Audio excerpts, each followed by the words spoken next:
making sure the audio is good. I just saw like the thing fall a couple times, so we're all like really concerned about the audio. But welcome.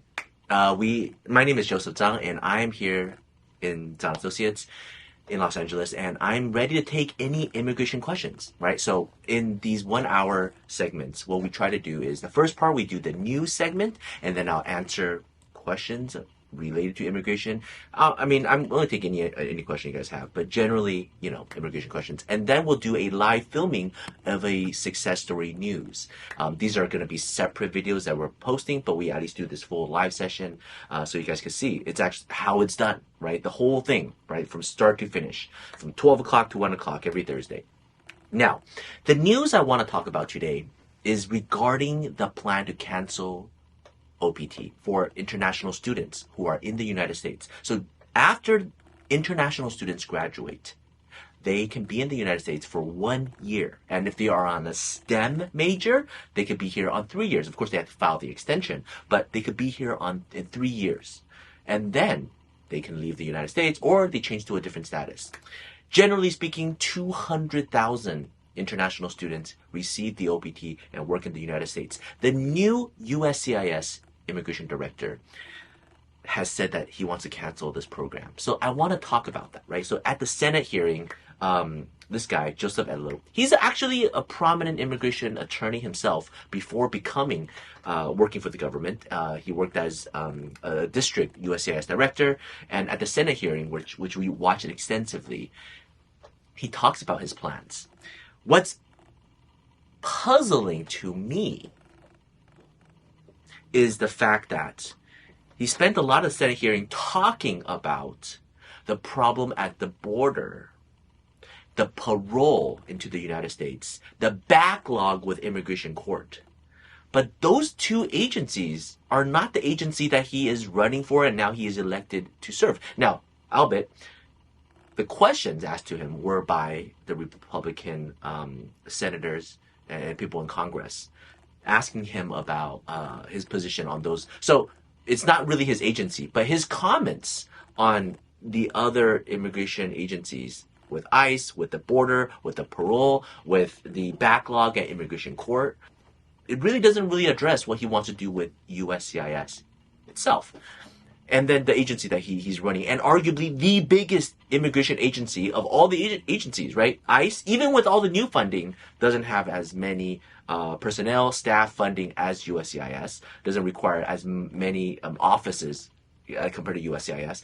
The consulate overseas doesn't have as much resources as USCIS regarding the immigration arm. And the immigration courts and immigration judges don't have as much resource as USCIS. So he's running the largest agency. And what is his vision? Tackle fraud, which is fair. Every single USCIS officer, every single USCIS director has always championed the fact that they're going to improve the process and attack fraud. But when pressed on it, he's going after international students doing a training program. I don't really even know what to say about it. Now, maybe this is conspiracy theory. Hear me out. Take a step back. Oh, shoot. A different mic. Okay, it's a different mic. It's not your mic. It's my buckle. All right, here you go. But for people who can't even see it, there's a secret mic right here. All right? Pretty cool, huh? All right. Well, I'll take questions in a bit. But hear me out. The United States is going through an internet revolution, an AI revolution. So a lot of entry-level jobs are going to be transformed. I'm not saying obsolete, but significantly transformed. And it's going to take time to transform how every single industry in the United States is going to be run. In the past, international students, when they graduate, if they don't get selected for the H-1B program, a lot of them serve entry-level positions at these various companies. And then when they do a good job, they get an H-1B visa. And when they do a good job there, they get a perm green card application. And when they do a good job there, they eventually get a green card and become a citizen. And that's a good 10-year process. In the previous administration, they expanded the OPT program from 1 year to 3 years. with the STEM for STEM majors specifically, because the U.S. critically needs them. But now with AI, with all the layoffs in the tech industry, maybe the narrative has changed. Now, hear me out. None of this is being said on public news, but let's just read between the lines.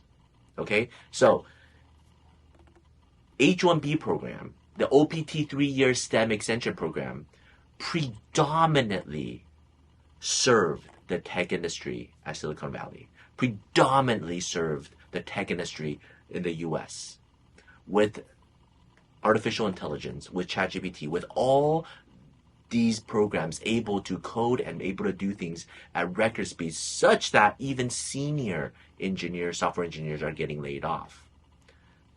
Does the United States still need all these international students getting OPT and fulfilling this need?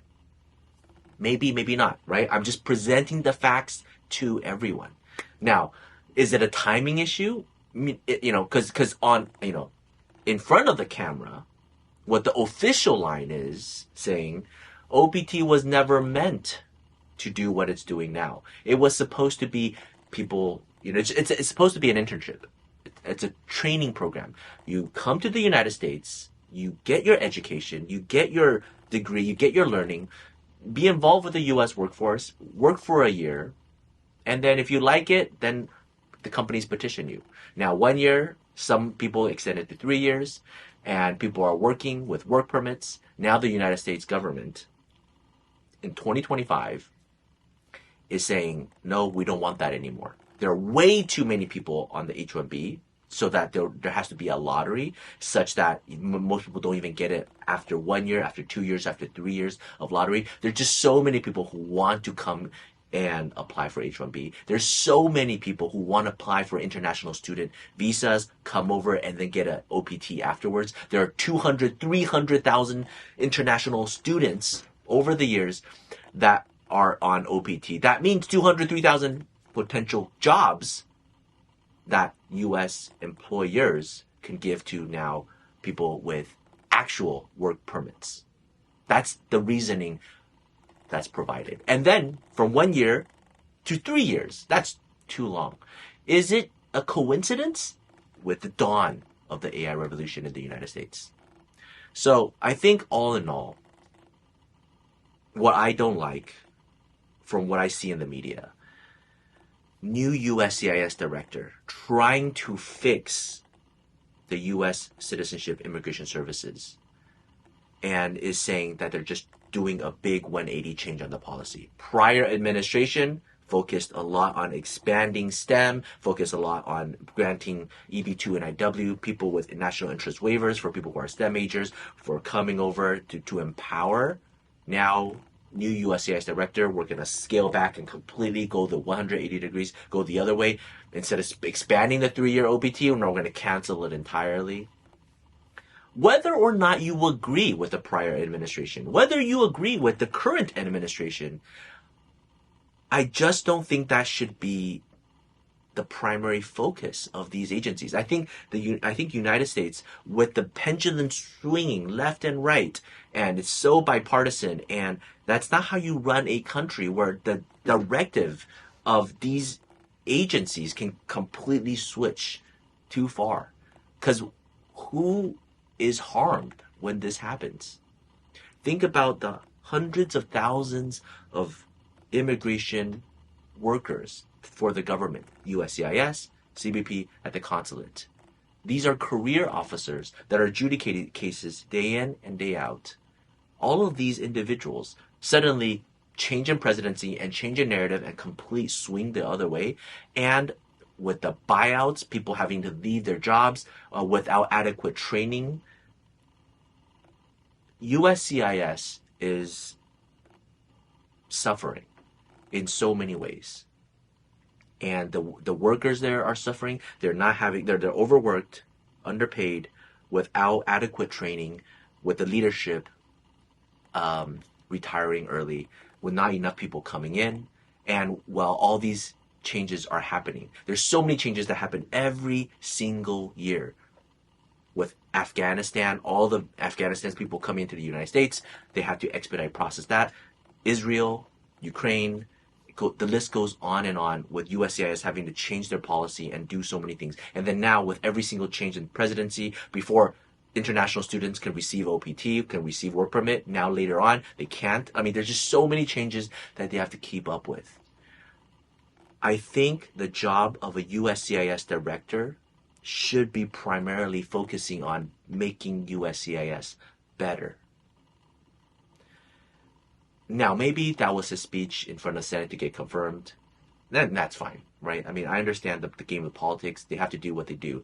But I really hope in the next few years that his focus would be on improving USCIS, improving the work culture, improving the interviews, and improving the processing, implementing AI, which he said he is going to do. And I think he understands immigration. At least he's not some idiot who doesn't know anything about immigration and running the largest immigration agency in the free world. That would be terrible. But so he is appointed by the current White House president, and he's rolling back a lot of the policies from the prior administration, and that's fair and that's fine. I just hope it's not his primary focus. And the reason I'm saying all of this is because right when he's elected, with these policies going out, with news reports talking about OPT being canceled, I'm seeing so many consultations about this because the previous plan for most international students, you know what they are? Come here, study college 4 years or 5 years, graduate 21, 22, 3-year OPT 25, potentially 26, go back, get a master's degree, EMBA, some other grad school, 27, 28, maybe a CPT afterwards, another work authorization. During that entire time, if they can't get H-1B selected, they get married around 29, 20, 30, and they get a green card, right? 10 years of paying tuition, of not really being able to work and build out your career, but being able to stay in the country and then finally get a green card, because at the ripe age of 30, a lot of people get married. And so a lot of people do that. Now, if OPT is canceled, if CPT is canceled, then you graduate 21, 22, you have to immediately go to grad school, you have to go get a PhD, or you have to get an H-1B. But the lottery, it's getting more and more strict, tighter and tighter. It becomes much more difficult. And so now they're forcing them to do other more significant visa categories, as opposed to just relying on the benefits of being a student. And maybe this is good for America, maybe it's not, but it is affecting how many families around the world is planning for their children's education and future in the United States. So it's crazy, you know, one director, one speech in front of Senate being confirmed, news go out around the world, and this impacts people's vision and their plan for the next 5 years to 10 years. You know, it's pretty crazy, but I just want to share with everybody what is going on. I'll start taking questions now, and then I'll jump into the next segment. Okay, so what is the approval chance of a misrepresentation waiver? Okay, there's two types of waivers. One is immigrant waiver, and there's a non-immigrant waiver. They're two different standards of proof, and they focus on two different things. They overlap, but they're different. So if you've committed fraud and misrepresentation, or allegedly the government thinks you created, you've never been convicted of it, but they think you committed fraud and misrepresentation, and now you need to apply for a benefit, whether it's a visa to come to the US or it's a green card, you have to furnish proof. What was there follow-up or no? No? Okay.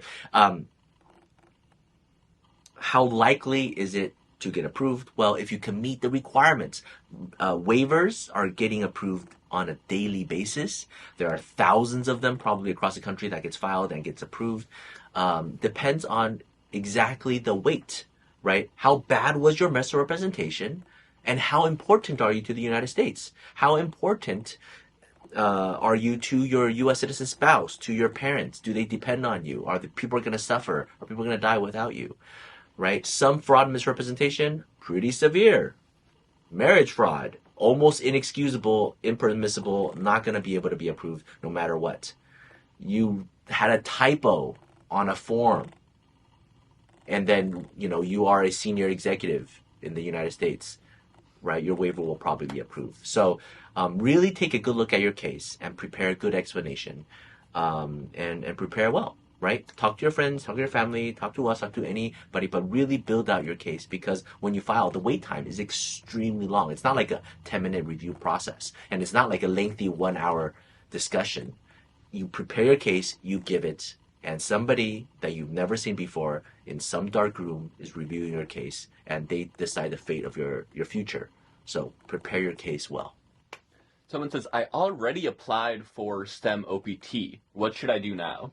No, you're fine now, right? I mean, if USCIS is going to change this policy, they're going to write out an official memo. They're going to release it. There's going to be a 90-day comment period. Assuming the government follows its rules, right? But this guy, he should be a good guy, so he's probably going to do it. Especially he's a policy guy. So policy guys like debates, right? And so he's going to put out his plan. He's probably going to get attacked from all sides, and there's going to be a hot debate, and then it might be changed. He might put out the first version saying we're going to cancel OPT altogether. Then he might eventually roll it back saying, all right, we're still going to keep everything the way it is, but now you require USCIS approval and additional filing fee. Maybe, in my opinion, I think OPT is a little bit too lax right now, to the point where there's so much fraud out there and so many students got scammed. Right? If you look up OPT scam, you're going to find tons of FBI raids, and that's just not a good look, right? So maybe a little bit of processing and scrutiny is good for the OPT community. Right now, you just sort of apply, you get a work permit, you kind of work anywhere. You almost have a better benefit than all the visa categories. You're better than H-1B, you're better than O-1, you're better than all the other categories, which is kind of confusing. But canceling it, I think it's too severe. I think it's good for the United States. I think it's good for students. I think it's good for America. But that's my opinion. But anyways, if you're in the process of applying for it, you're fine. If anything's going to change, I predict it's probably next year, But so if you're a senior now, there's a lot of things that you have to consider. Someone says you're looking fly as heck. Someone says good points. Thank you. Normally, we don't really speculate on other people's immigration cases. So, okay. F1 student allowed to study only hybrid classes. Is that true? If they're fully remote. Right. F1. Right. Yeah. So in the past, that wasn't okay, but COVID hit and government had to adjust, schools had to adjust, and now it's reality, right? So many of our cases are done just through Zoom now, and so that is a new reality. So should schools allow for that? Should USCIS allow for that? I think if you don't, you're almost changing the way the world is working, forcing it to go back to the old ways, which it's not, right? A lot of schools are doing more online stuff, so I think it will be very backwards if USCIS enforces that.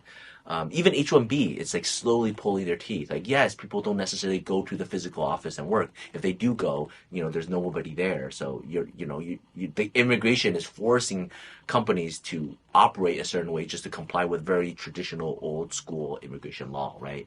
But, so USCIS on H-1B cases is slowly turning around, understanding that more and more. For E-2 cases, they're understanding that more, saying, yeah, home offices is fine. But international student, hybrid, it's going to be an ongoing battle. Laws are just slow to adapt to reality. Okay, so our question from the DMs. Someone committed fraud in their home country in the early 2000s.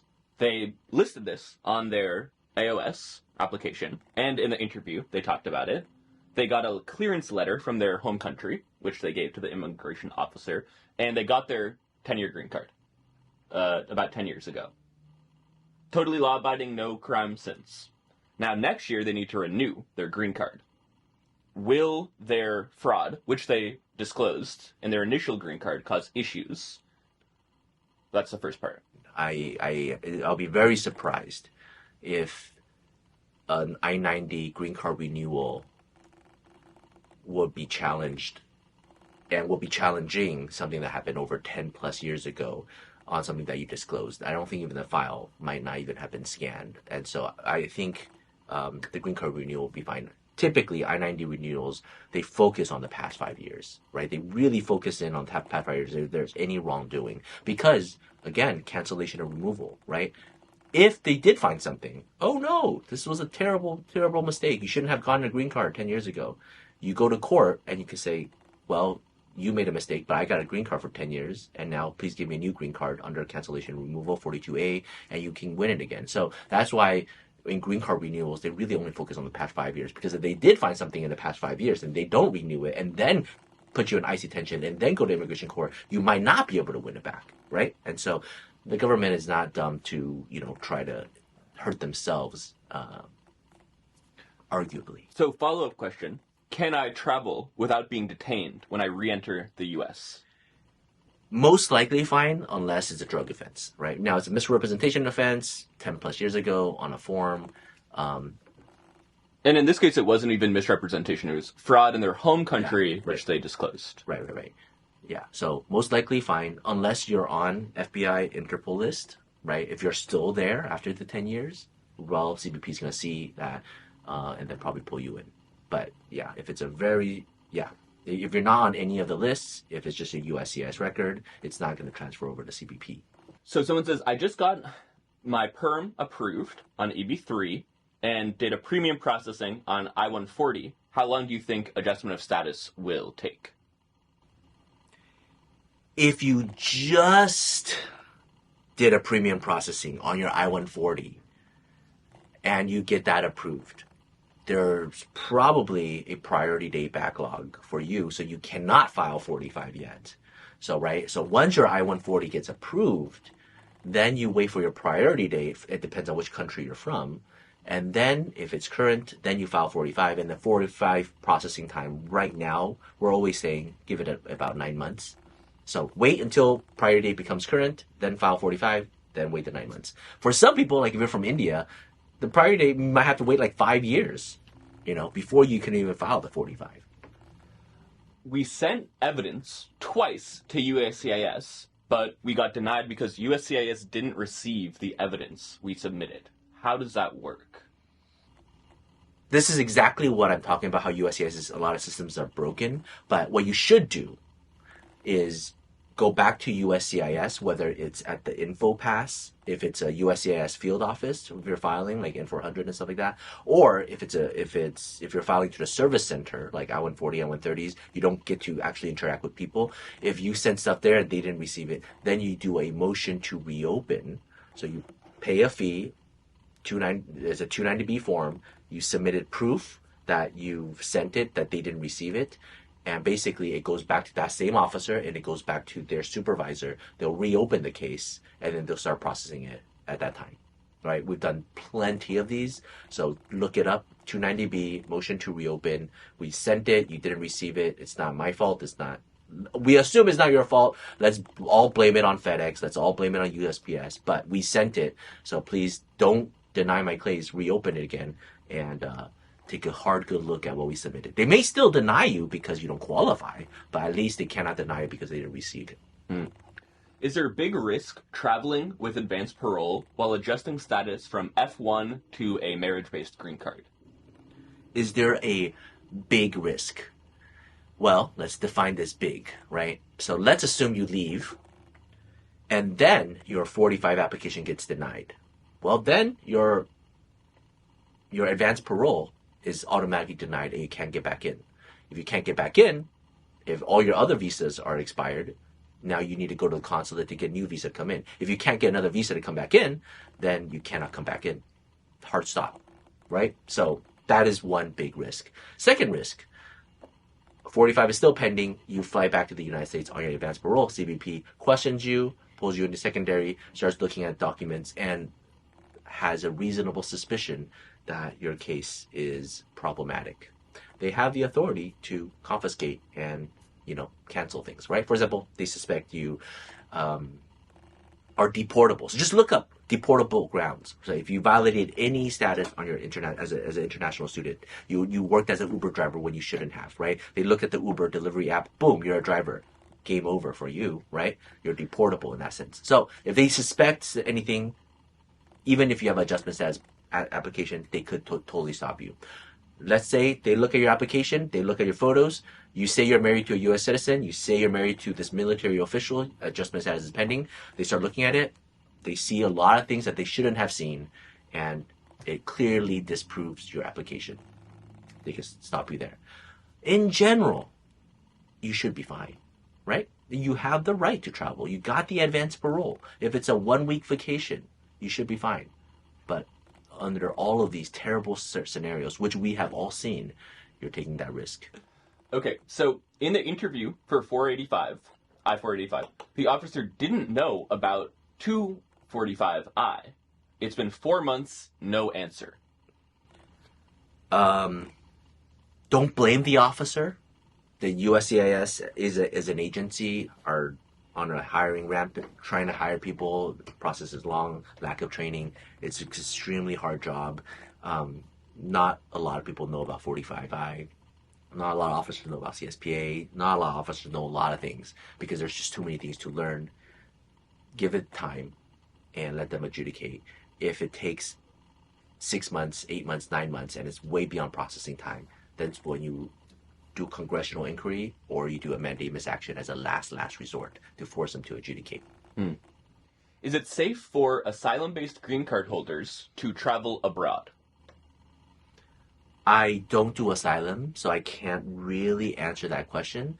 What I do know from all the other conferences that I've been to, it is generally frowned upon if you are an asylum green card holder and you went back to your home country. Right? Because the whole idea is you're fleeing that country to get the green card. Why did you just go back? Was your case fraudulent or not? So chance of you being questioned increases significantly and inspected and, reviewed. But if you're like going to, if you came from Asia, for example, and then you went to Mexico and came back, that's probably not a big issue. Will a DUI before green card affect citizenship application? The misdemeanor was in 2009. Can you read the question again? Yeah, so they had a DUI misdemeanor in 2009. They've already gotten their green card since. Now they're applying for citizenship. Will that DUI cause issues? I think you'll be fine. Will 2 DUI convictions affect a bond hearing? Yes. Yeah, we did an exact case like this before. Depending which county you're in, if Mothers Against Drunk Driving is against you or not, if there's a amicus brief filed against you, 2 DUIs, they have zero tolerance on those. So, anyways, public risk is a very severe, but it depends on which county, How do you think the new USCIS Director will affect cases or timelines? I believe that in the long run, like as in the next 3 years or 4 years, he will help make cases go faster. The reason is because he will implement rules for higher scrutiny so more cases will be denied. So based on AI, based on what DOJ have set out to do, try to X out a lot of discretionary requirements, make it clear-cut requirements. He will implement a lot of those. He will increase the amount of fraud detection and fraud denials. And so when you increase the bar, it requires less human effort, it requires less human thinking, and more denials. So adjudicating time would be faster. Right now, a lot of cases are done 15 minutes, maybe 25 minutes. It might go down to 10 minutes. And so now one officer who's adjudicating maybe 100 cases a month now could do 1,000 cases, right? And so with limited resource, without asking for more funding, increasing fees, hiring a little bit more people, getting rid of the backlog, denying a lot more cases will be faster to the point where it is supposed to be, right? Case supposed to take a couple months, now it's taking a couple years. So is it good for America? Is it bad for America? Is it good for applicants? Is it bad for applicants? That's up for debate. But your question is, what will happen to the adjudication times? I think it will become faster. What's the timeline for sibling petitions F4? USCIS has the priority dates, and for some people it is over a decade, sometimes almost 2 decades if you count the 45 process and VC process afterwards. Dang. So yeah, visa bulletin. Yeah, it is extremely long. I got a supplemental B signed for battery. Could I apply for the U visa? That's already a lot better than a lot of the Oh, you said U visa? Mm-hmm. U visa. Oh, okay, okay. I don't do enough U visas. So I highly recommend certified immigration lawyer, U visa, and see what law firms pop up. I know a few that I really like, but I don't want to just outright advertise them, right? Because there's a lot of liability on the insurance front on that. But from my knowledge, that's already better than some of the other U visas applicants out there with no supplemental B signed for battery. So that's you're already almost there. Can I renew my 10-year green card through I-90 even if I didn't do taxes for some years before? Yes. Okay. Can you renew early permanent residency? Typically, no. But you could always lose your green card, right? And then apply for a renewed green card, but you'll still get the same date on the expiration, you know? But the good news is you're closer. Everything is already adjudicated and reviewed so that when you do need to file for the I-90, it should be faster. I had my interview canceled for citizenship. Should I be worried? Nope. USCIS is just like any other scheduling system. Maybe there was a dignitary that was visiting that day. Maybe the officer that was supposed to review your case fell ill or was going on a date. Don't read too much into it. It is just a bureaucracy. Now, if you know there's some really bad things in your application and you know it takes a long time to review, then you should read into it saying that, okay, they are reviewing it. But if it's a normal application, don't worry about it. I'm an Afghan American. Are there any ways I could bring my siblings here faster? You are asking about family immigration because you talked about your nationality and you talked about your family. And you're saying faster. The creative solution to family immigration and improving the speed is to think about business immigration, right? Business immigration, non-immigrant visas are significantly faster than a family petition, right? So family petition, you have to petition your parents, you have to become a U.S. citizen, you have to petition your spouse or children or siblings in decades. We're talking about decades, right? Business immigration, you get them a job. You encourage them to graduate college and master's degree, you help them start a business. You might be able to get them within a year, right? So think business immigration. Does citizenship application have a higher criminal standard than green card applications? Absolutely. Citizenship has a higher criminal standard than green card holders. Green card holders have a higher standard than non-immigrant visas like H-1B, like L-1, like O-1, and then those have a higher standard compared to a tourist. Just, it makes sense, right? The U.S. government, if the U.S. government is giving you a bigger benefit, the standards are going to be much more strict. So this is a question from last week, but I see the person is here still. My wife has a B1, B2 appointment this August. What are the chances of her visa getting approved from one of the countries the administration just changed their visas to 3-month single entry? She also has a pending I-13, maybe I-130. Logistically, changing a visa category validity down to only 3-month single entry does not directly affect the chance of your case getting approved or not. However, based on the Department of State's view on certain countries, if your country it falls within those countries that they're being having higher scrutiny on, then the way you read that is they are getting stricter and stricter. And so if the later you apply, the weaker your case, the higher the chance of the denial. Right? So I would take it as it's a bad sign for the approval rate. I would take it as they're being much more strict. I would take it that you need to explain your situation a little bit better and prepare a little bit more. But just changing it to a 3-month, one single entry is not a guaranteed denial. My wife's I-751 process, it's over 2 years of processing time now. Should we inquire on the status? Nope. We see a lot of 751s. Adjudication time is like 3 years, 4 years. Some 751 waivers are 3 years and 4 years as well. So 2 years is totally within what they are doing nowadays. Now, is 2 years too long for something like this that should take less than 60 minutes? Yes, I would agree. But that's just where the current government is at. And hopefully with USCIS, they would adjudicate these much better and faster in the next few years. But 2 years right now is very normal. I've been waiting for my oath ceremony for 140 days, and I haven't heard anything yet. What should I do? Definitely contact the field office. Yeah, because typically it happens within 30 days. Sometimes their schedule changes, 60 days, 90 days. I have a suspicion you missed it, which is fine.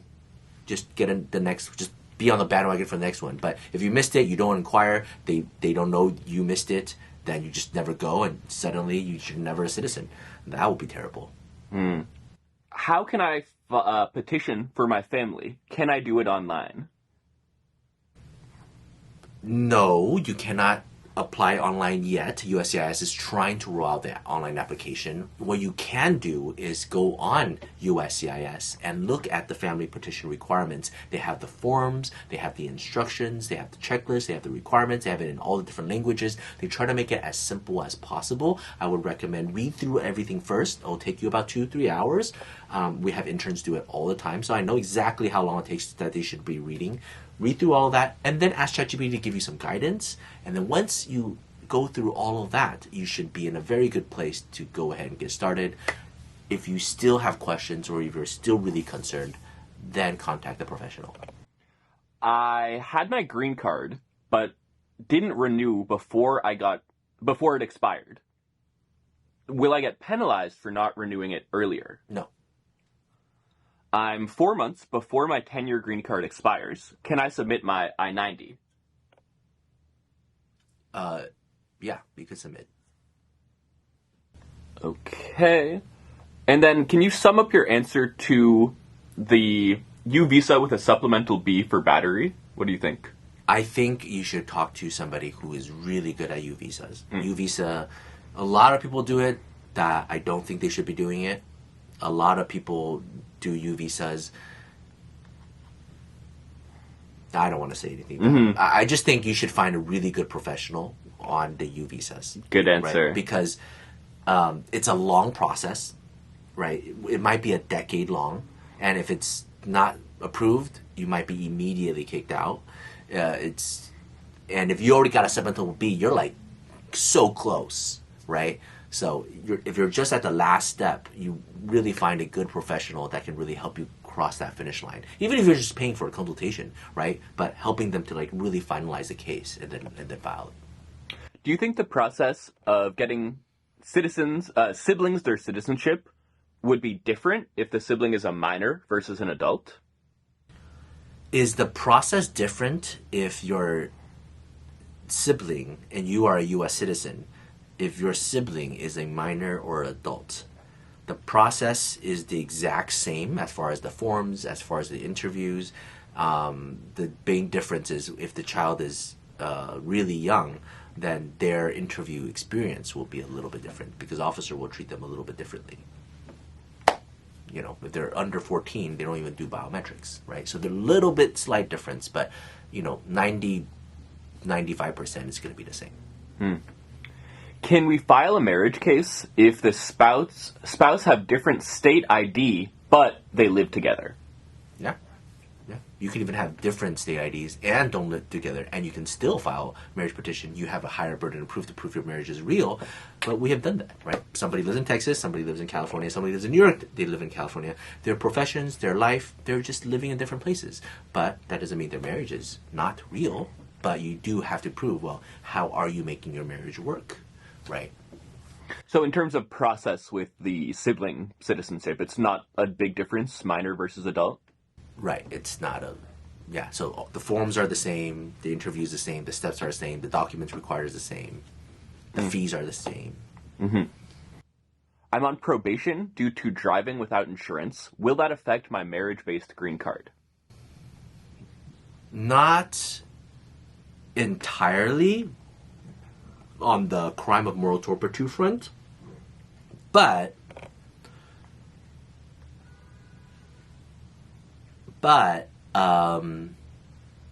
with this new USCIS director and what the first presidency of Trump tried to implement with public charge, I could foresee 6 months later USCIS have new guidelines regarding public charge, regarding safety standards, such that when you do go in for your interview, they have a higher requirement now, and they might say, you don't make enough money, your spouse doesn't make enough money, you don't have license to drive, you can't do all these things, so therefore they give you a much more challenging case.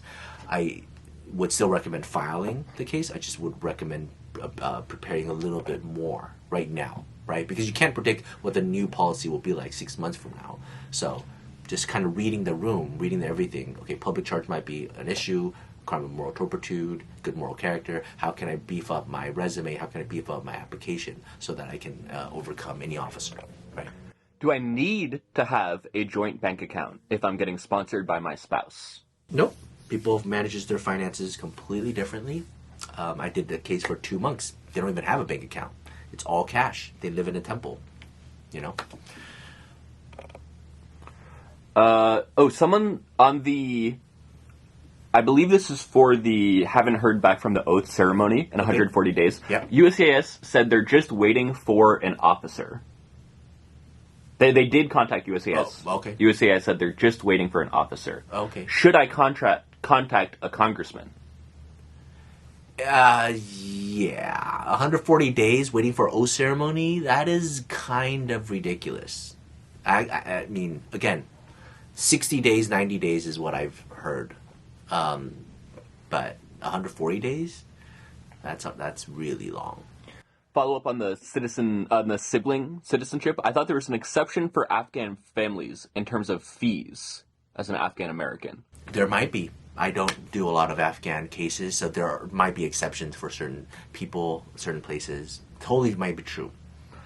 Are I-765 applications getting backlogged? Backlogged as in the processing time that used to be 4 months, 8 months, a year, now is 4 years. Yes, backlog, huge backlog. But it's actually intentional.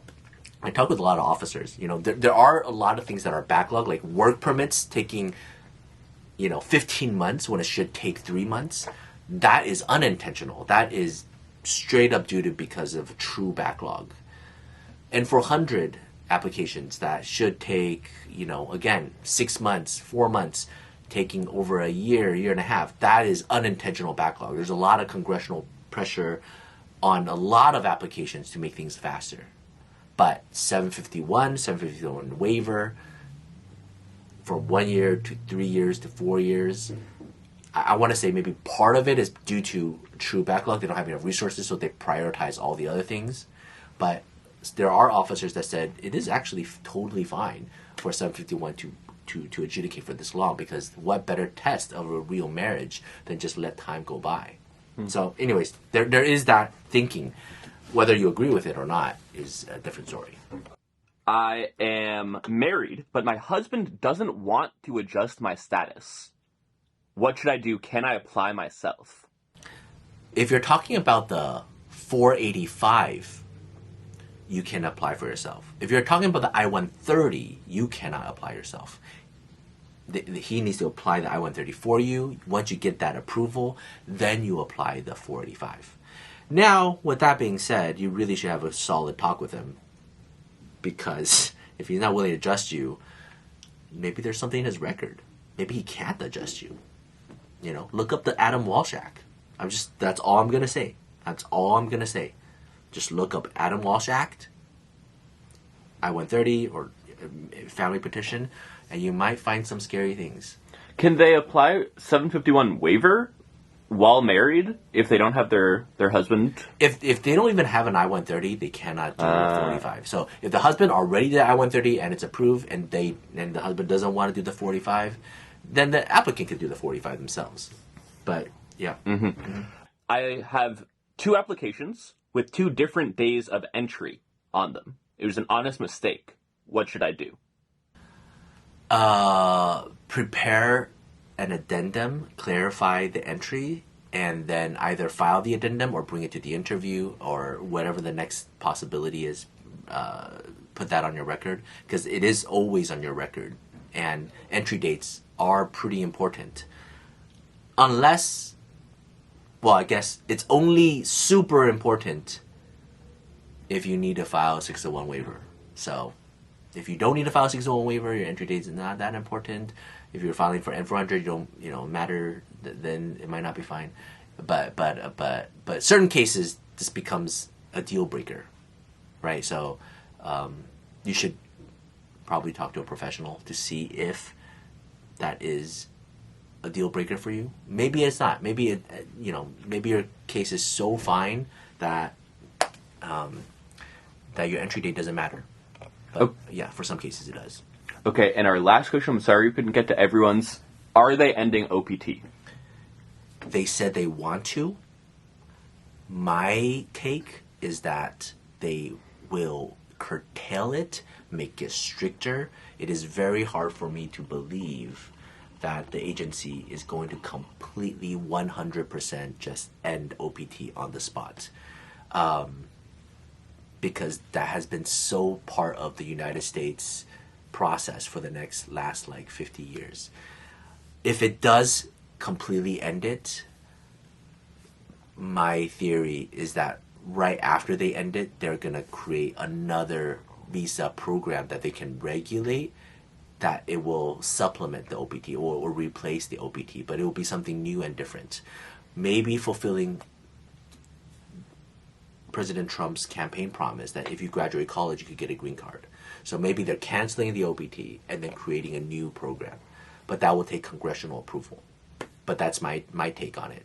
Most likely, it's going to be curtailed. If it is a complete end, I suspect something else is coming down the pipeline. We're going to get to the success story today, which is a crazy one. This green card holder entered the country but did not get a biometrics to get their fingerprint done. Had an emergency, left the country, never got the green card, never got the biometrics. The visa stamp expired, and now they've been outside of the U.S. for 2 years because they never got the green card, because they missed their biometrics appointment, which normally is done within 1 month. They didn't get the notice from the government until 14 months after the fact. So they're stuck. Essentially, their green card canceled out of this mistake. What can they do? What can you do at all? If you're a green card holder and you need to get your fingerprints done, but you cannot come back to the U.S., you're stuck in a catch-22. You can't get a green card unless you get your biometrics, fingerprint, but you cannot get into the country unless you have a green card. What do you do? Today's story is about how we were able to help this client get their biometrics done outside of the country. Let's get to it. Hi everyone, my name is Joseph and I'm the managing partner here at Tsang and Associates, where we solve legal problems with creative solutions. So, the legal problem is pretty simple. In order to get a green card, you need to get your fingerprint done. The U.S. government made a mistake, should have sent out the biometrics notice a lot or earlier. I mean, think about this, okay? This person waited years to apply for the green card, every single step of the way, all approved, went to the consulate, got the visa to come into the United States to get a green card. They got it, they flew to the U.S. with their entire family, and they waited and waited to get the biometrics appointment. Never got it. Emergency, had to leave the U.S. And then their visa expired. And then the biometrics notice came 14 months after the fact. And then they try to come back to the U.S., the consulate would not allow them. The airlines would not allow them. They have no valid documents to get back into the U.S. And now their green card is just in limbo. And this is after years of preparation and waiting. So, the solution was actually just massively call and beg all the USCIS offices overseas to see if they are willing to help this individual. Like, once we found out, it's like, you know, we deal with this so often. We tried USCIS at the local office. Can we get a 551 stamp. Can you mail it to us? And we'll give it to the client. We'll hand give it to the client. We'll go on behalf of the client to go to you to get the 551 stamp, right?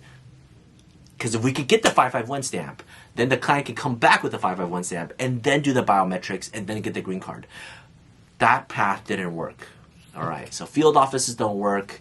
Can we get an advanced parole? Can we get a reentry permit? No, because you also need to get fingerprinted, and there's no fingerprint that they can reuse, so they're not willing to issue that. Can we get an SB1 visa? Can we get a boarding foil? No, couldn't do it because it already passed that 1 year mark. If you wanted a boarding foil, you should apply to I-131A, when they left. But their client didn't know about it until it was too late. So every single pathway had obstacles. And finally, we were like, you know what? There's USCIS offices overseas. They do biometrics. Maybe they can help. Called one office, said no. Called another office, said no. Just kept on calling different offices. In the past, there were 23 USCIS offices around the world. Just went after them. Luckily, for COVID, it shrank to 13. So we only had 13 that we really had to contact. Every single one we contacted said no. But one was a little bit nicer that replied saying, we only do this for emergency situations and situations beyond the client's control. What happened? That gave us an opening. Emailed everything over. And they said, okay, we understand. Yeah, we'll let them in. So, they told us not to talk about them. I'll just give you general area on the map, okay? It wasn't Asia. It wasn't North America. That's all I'm going to say. Okay? It wasn't North and South America, and it wasn't Asia. So somewhere else, there was a really nice USCIS officer who just emailed out what happened. And you know what? It might not even be a USCIS officer. It might be like an intern at that country who was just curious. But anyways, that one line opened up the door. We emailed everything, said fine. The client flew from Asia, 3 different stops. That's, I guess, another hint because there's no direct flights to this office. Out in the boonies, got the 551 stamp, now can come back to the U.S. It is such a small thing, but without it, green card is gone. The entire family waited decades for this family to finally be with them. And out of one small procedural misstep on the government side, but nobody's willing to step in and help. The field office was not willing to step in and help. CBP officers wasn't willing to help. In the past, CBP officers would be willing to help by granting an emergency parole to let them in, to get the fingerprint, to leave, get the green card and come back in. But under the executive order of we're under an invasion, suspend all parole authority, CBP can't help anymore. The consulate, understaffed, cannot willing to give the SB1 visa or boarding foil. USCIS is I-131A, its own requirements forbid it for doing so. So nobody can help this poor, poor family. But I'm glad. Maybe it's an intern. Maybe it's a senior officer. Maybe I'm not giving them enough credit. But, it's sometimes these like little moments that just completely change the world and the history of this family's life. And so just letting everybody out there know, right? If you just need a simple 551 stamp, if you just need a biometrics, if you have a very sympathetic story, somebody somewhere might be willing to help. And different times require different solutions, right? In the past, all of our clients who face the same situation, we have them fly over, we do the humanitarian parole, we get in to get the fingerprint. There was a 90-year-old grandma who couldn't come in to do the fingerprints because she's just too old. And you might say, it's a 90-year-old grandma, don't even come to the U.S. anymore. But she really wanted to. All her family's here, so it's important. We were able to get the FBI to send their biometrics to the consulate and have the grandmother go to the consulate to get a fingerprint on the FBI's fingerprint and then mail it back to the biometrics center in the U.S. to use. Because in their country, they didn't have the USCIS office and have a USCIS fingerprint machine, so they had to use the FBI's version. But, FBI was able to bend over backward. But this was like 6 years ago. No, this was like 8 years ago, I remember doing that case. But anyways, biometrics, such a small thing, but with such a big consequence. And I'm just glad our team was able to think through and try, and that's a thing. Legal problems require creative solutions. Don't take no for an answer. Keep on trying. What's the worst that can happen? I remember the attorney that was working on this case just told me right afterwards. What's the worst that can happen? You get denied. And the attorney was pretty funny because he said, I'm good looking enough. I get denied all the time by girls. So just getting denied by a few USCIS officers doesn't harm me a bit. So I'm willing to try. And I'm like, good for you. Good for you. Sometimes having a good ego is pretty important. With that being said, hopefully that helps. Thank you for watching. Take care. Bye-bye. All right, so that was a success story for today. That's actually huge. Not a lot of people are in this situation, but when people are, huge. And with the number of people who are applying for green cards, I mean, when I say there's not that many people, there's still thousands of people who are in this situation. So I hope this story can help people. Thank you for watching. Really appreciate it. See you next week, Thursday, 12 o'clock. Yeah, sorry we couldn't answer everyone's questions. You can always pop in again, same time next week, or book a consultation on our website. Take care. Great. Bye-bye. Thank you, everyone.